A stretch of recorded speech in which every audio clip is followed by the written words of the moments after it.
Hello, this is Josh and Dan from Monastery Dropouts, and today we want to talk about the witness state. And Dan's gonna tell a story about being in that state. It's a meditative state that most teachers in the modern age have talked about, and even going back to the Buddha, he mentions going into that state. And so, we'll Dan will tell his story, and then we'll give some ideas to kind of simplify it and make it easy for people to understand. So, Dan, you want to tell us the story about the witness state? Yeah, thanks, Josh. Yeah, so the witness state. First, I guess I'll talk a little bit about just what that state is.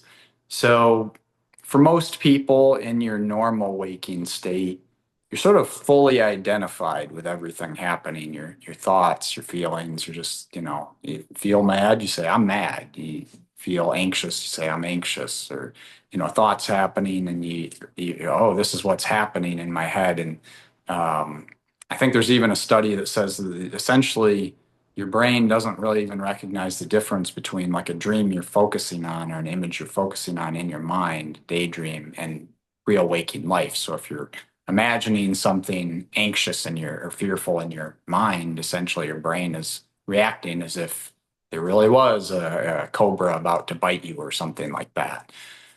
So in the witness state, it's different because everything that's happening, you just watch it and recognize it as something that you're seeing or hearing, but it's not you necessarily. You're a little bit removed from it.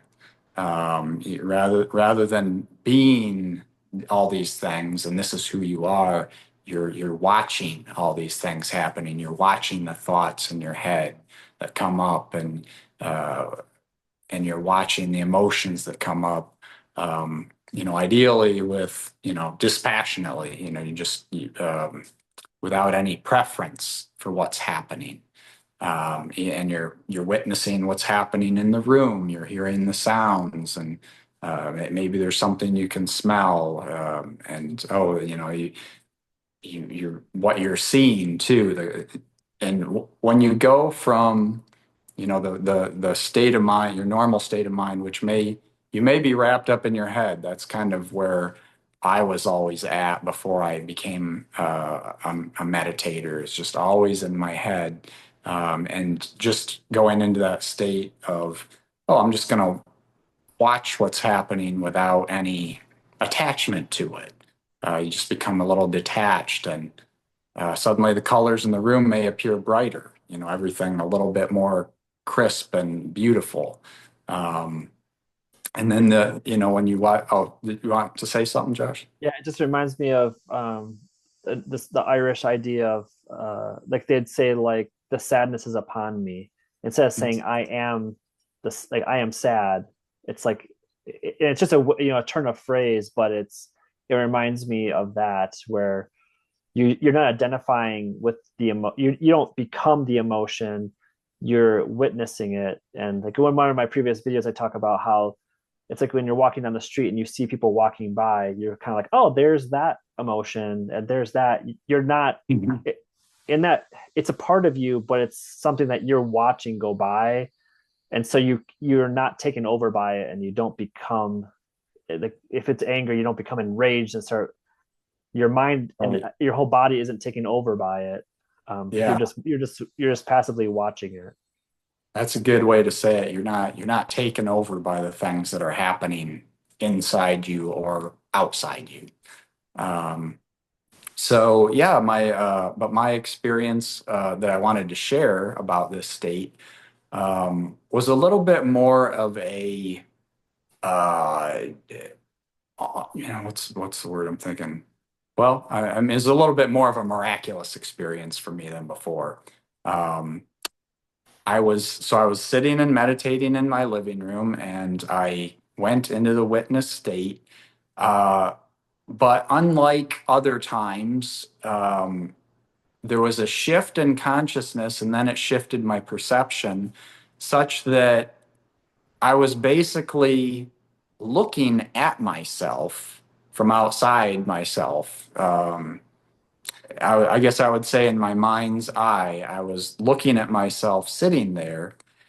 And when I did that, and I was sort of fully removed from my physical body, at least, but it felt like kind of completely in that state, I felt completely removed from my thoughts and emotions and physical body, even though I could still feel and sense those things.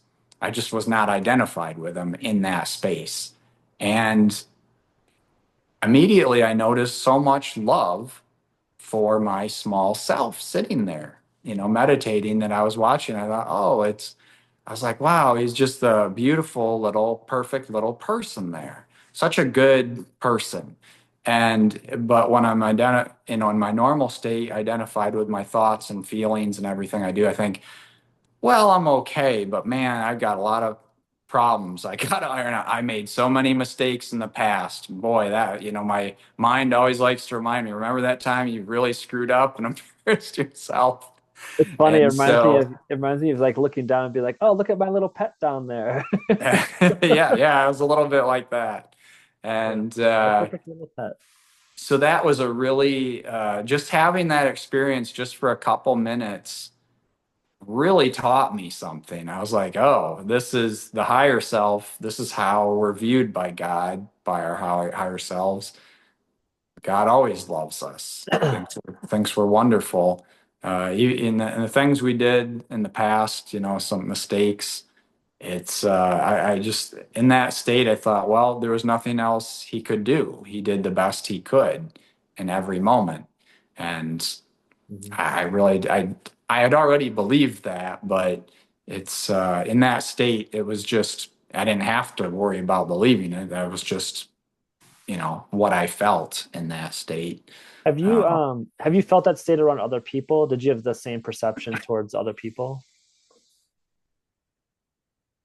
hmm. Well, I have had other times where I felt just sort of like everybody's perfect in the world. But in usually when I was in that state, it's kind of like I'm kind of looking out at the world. I wouldn't, my attention wouldn't be removed from me and focused on me. Like my perception, it wouldn't be outside my body looking at my body. Yeah. So that was the difference. And yeah, I don't know. I've ever actually had that before anytime with anybody. Yeah. It's so it's 'Cause just very, The, very re- different. the reason I ask is in that witness state, um, from my experience, like, you feel that like joy and love just kind of surging in. And then the idea that comes to mind for me is like when you become love, then you just love everything. And you just like when you whatever you see in the world, you just love it.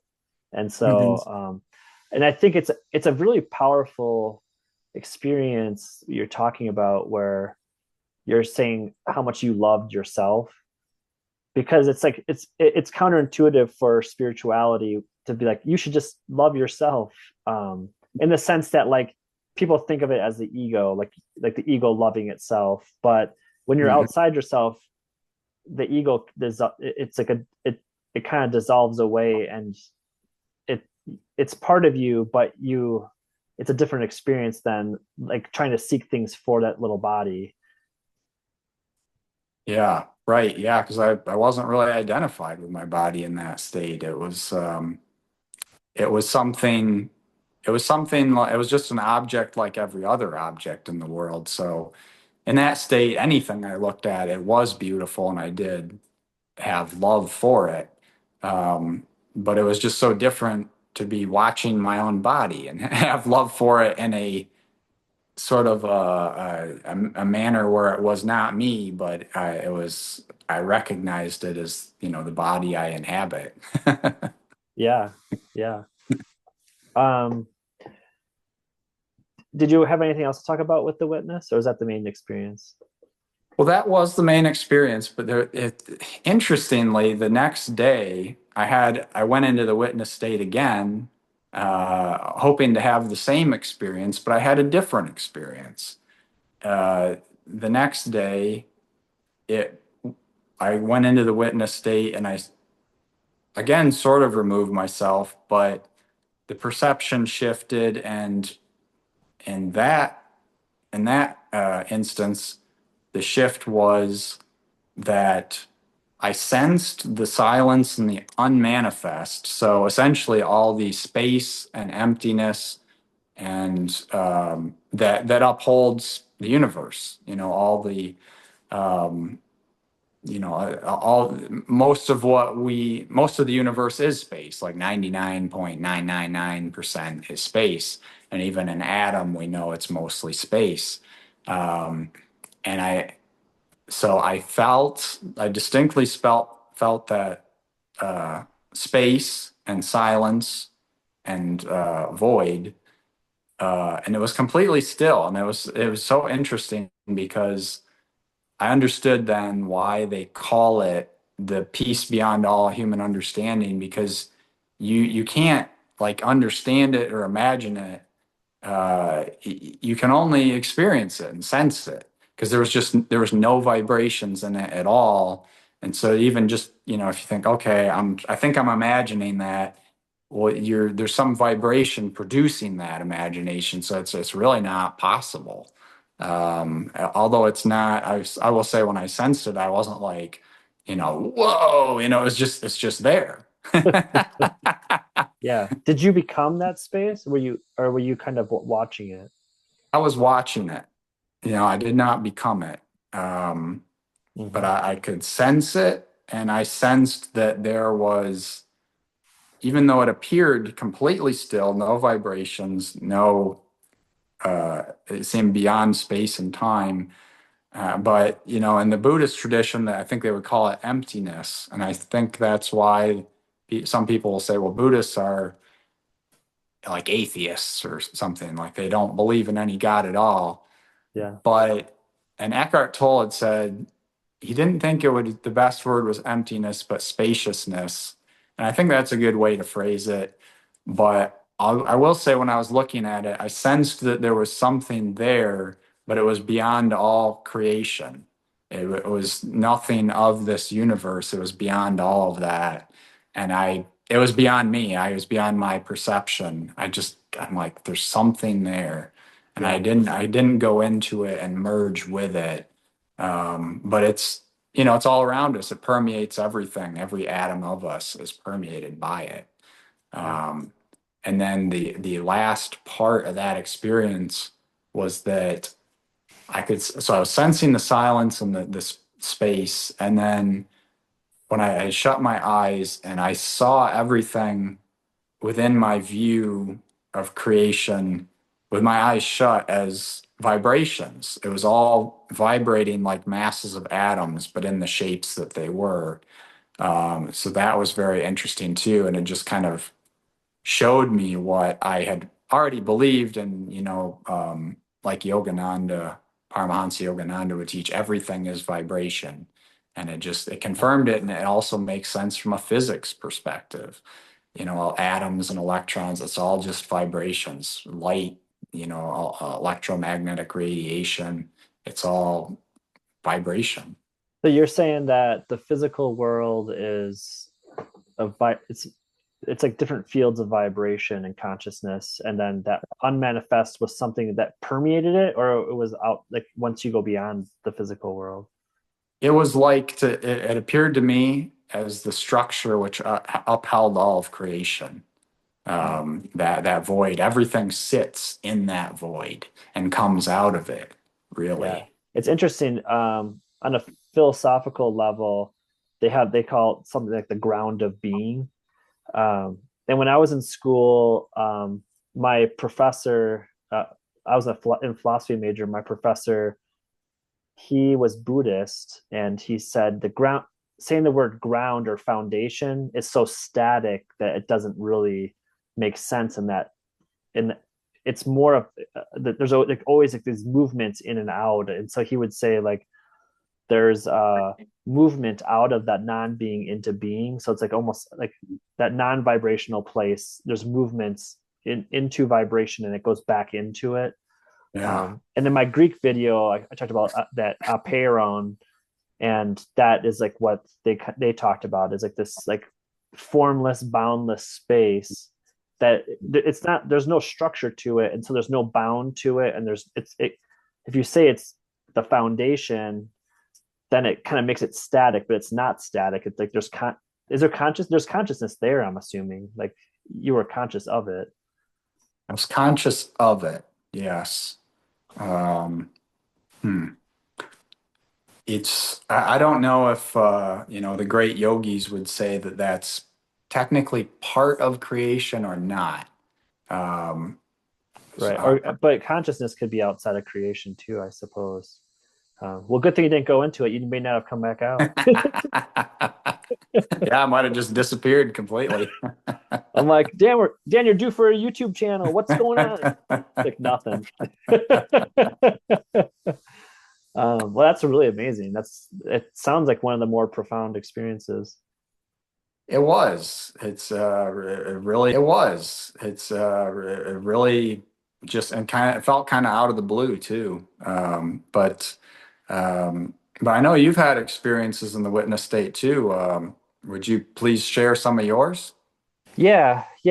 So I've had some deeper ones, and then just the more mundane. Like actually, just I want to talk about today. I want to talk about the more mundane experiences, because I think people can relate to it more. Where you go into the witness state, and then life kind of pulls you out, and then you want to go back into it. And so for me, in a lot of my videos, I talk about how my meditation is actually everything I can sense and feel. I see that as part of my own consciousness and part of my own being.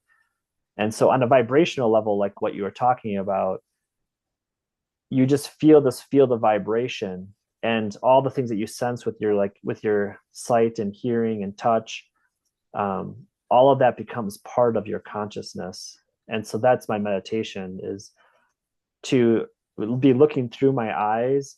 And it's a weird thing that happens, but if you're just looking into the world, you can't see your head. And so it's like that becomes, your head becomes spatial.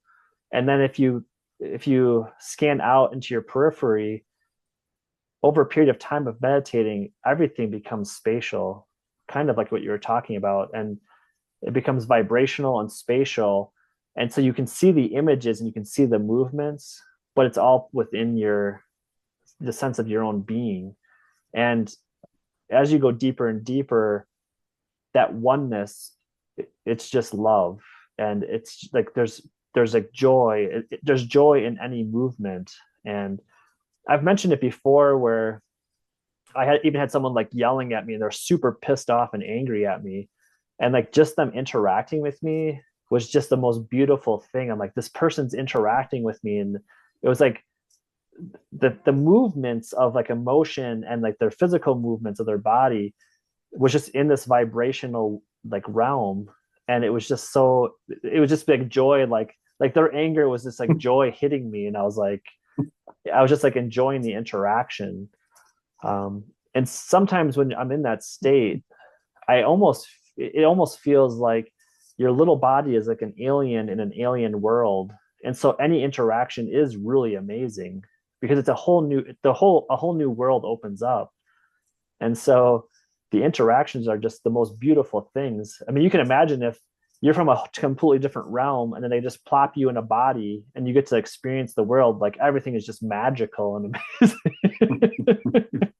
And so you just because those movements, you can feel them in your being as joy and like as bliss and as love. Just being in the world is such a magical, beautiful thing. And so in that sense, the ego is something that's not really a part of you. You're kind of just watching it. And in my deepest states of being the witness, I think I've mentioned it before, but I heard someone say that the ego didn't dissolve, but the higher consciousness and the ego became teammates. And so you're navigating the world through your body, and the ego is still there, but it's just kind of a shell of the ego, and you don't attach to it, and you see it from afar. And so this loving consciousness, that pervades everything that you can experience is just like loving that little thing moving around.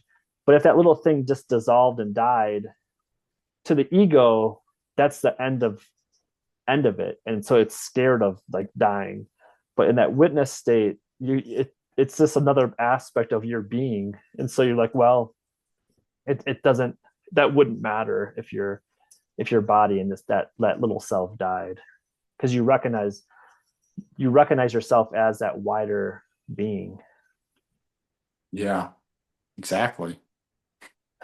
I just, I was chuckling earlier because I just imagined you said somebody was yelling at you, and so I imagine the smile on your face getting bigger and bigger as somebody's face is getting redder and redder. Yeah, people don't usually like that. So yeah, it's actually a funny thing because you don't want to do that. It's like one of those things you have to learn over time when you feel really good all the time, because someone's upset with you. Um, Even though you're in a blissful state, you still have to have, like, you have to show them that you're having compassion for them, in that. You have to learn to be an actor.